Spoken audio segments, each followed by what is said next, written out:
अहिले सामाजिक सञ्जालमा यो भिडियो एकदमै भाइरल छ। किन भाइरल छ थाहा छ?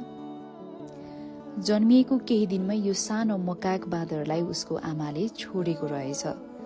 जापानको इचिकावा सिटी चिडियाखानाका कर्मचारीहरूले उसको हेरचाह गरिरहेका छन्।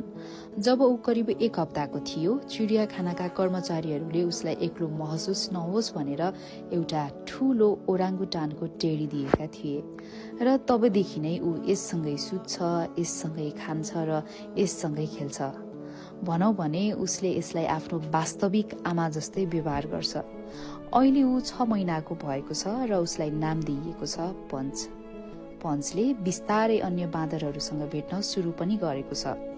तर उसको ओराङ्गुटान टेडी अझै पनि उसको लागि ठूलो सहारा बनेको छ।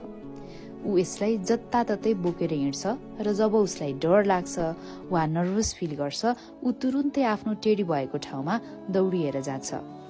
र अहिले विश्वभर यो भिडियो निकै भाइरल भइरहेको छ। पञ्चलाई हेर्न र उसलाई हौसला दिन मानिसहरूको ठूलो भिड लाग्ने गरेको छ। यो सानो बाँदर पञ्चले हामीलाई एउटा ठूलो पाठ सिकाउँछ।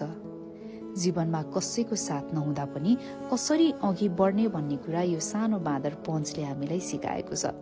त्यसैले तपाईँ पनि हरेक परिस्थितिसँग एक्लै लड्ने सामर्थ्य राख्नुहोस्। स्वार्थी मानिसहरूको भिडमा अल्झिएर बाँच्नुभन्दा एक्लै रमाउन र आफ्नो खुसी आफैमा खोज्न सिक्नुहोस्।